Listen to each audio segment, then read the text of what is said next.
Hi friends, ఈరోజు నేను మీకు దొండకాయ ఫ్రైని ఎలా తయారు చేసుకోవాలో చూపిస్తానండి. ముందుగా నేను ఇక్కడ అర కేజీ వరకు దొండకాయలని ఇలా పొడవుగా కట్ చేసి తీసుకున్నాను. ఇందులోనే అర టీ స్పూన్ వరకు పసుపు, అర టీ స్పూన్ వరకు ఉప్పు వేసుకొని మొత్తం ఒకసారి కలుపుకొని ఇలా పక్కన పెట్టుకోవాలి. ఇప్పుడు ఫ్రై కోసం ఒక కళాయి తీసుకొని ఇందులోనే 3 టేబుల్ స్పూన్ వరకు ఆయిల్ వేసుకోవాలి. ఆయిల్ కొంచెం వేడెక్కిన తర్వాత ఇందులోనే ఒక చిన్న కప్పు పల్లీలను వేసుకొని దోరగా వేయించుకొని తీసి పక్కన పెట్టుకోవాలి. ఇప్పుడు అదే ఆయిల్లో కొంచెం కొంచెం మనం ఈ దొండకాయ ముక్కలను కొంచెం కొంచెంగా వేసుకొని దోరగా ఇలా వీడియోలో చూపిస్తున్నట్టుగా వచ్చే వరకు మనం దొండకాయలని వేపుకోవాలి.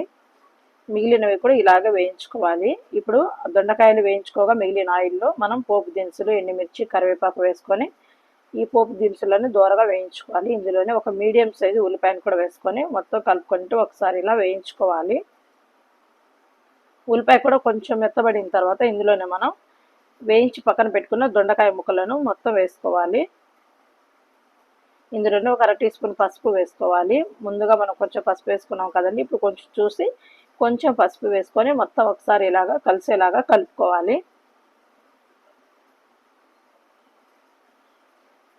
ఇప్పుడు ఇందులోనే మనం కచ్చా పచ్చగా దంచుకున్న వెల్లుల్లి రెమ్మలు ఒక 7 వరకు వేసుకొని మొత్తం ఒకసారి ఇలా కలుపుకోవాలి. ఈ దొండకాయ ఫ్రైలో అండి వెల్లుల్లి రెమ్మలు ఇలా కచ్చా పచ్చగా దంచి వేసుకుంటే చాలా బాగుంటుంది. అలాగే ఒక 2 టీ స్పూన్ల వరకు కారం, కొంచెం ఒక అర టీ స్పూన్ వరకు ధనియాల పొడి, అలాగే ఒక టేబుల్ స్పూన్ వరకు కొబ్బరి పొడి అండి. కొబ్బరి పొడిని కూడా వేసుకొని మొత్తం ఒకసారి ఇలా కలుపుకోవాలి. ఈ ఫ్రైలో కొబ్బరి పొడి వేసుకోవడం వల్ల ఈ ఫ్రై చాలా రుచిగా ఉంటుందండి. పప్పులోకి, సాంబార్లోకి సైడ్ డిష్గా తింటే సూపర్ అంటే సూపర్గా ఉంటుంది. ఒక్కసారి ఇలా ట్రై చేయండి. ఇప్పుడు ఇందులోనే మనం వేయించి పక్కన పెట్టుకున్న పల్లీలను కూడా వేసుకొని మొత్తం ఒకసారి ఇలా కలుపుకోవాలి. ఇందులో కొంచెం కొత్తిమీర కూడా ఉంటే కొత్తిమీరను కూడా వేసుకొని మొత్తం ఒకసారి ఇలా కలుపుకుంటే ఎంతో రుచికరంగా ఉండే దొండకాయ వేపుడు అయితే మనకి రెడీ అయిపోయిందండి.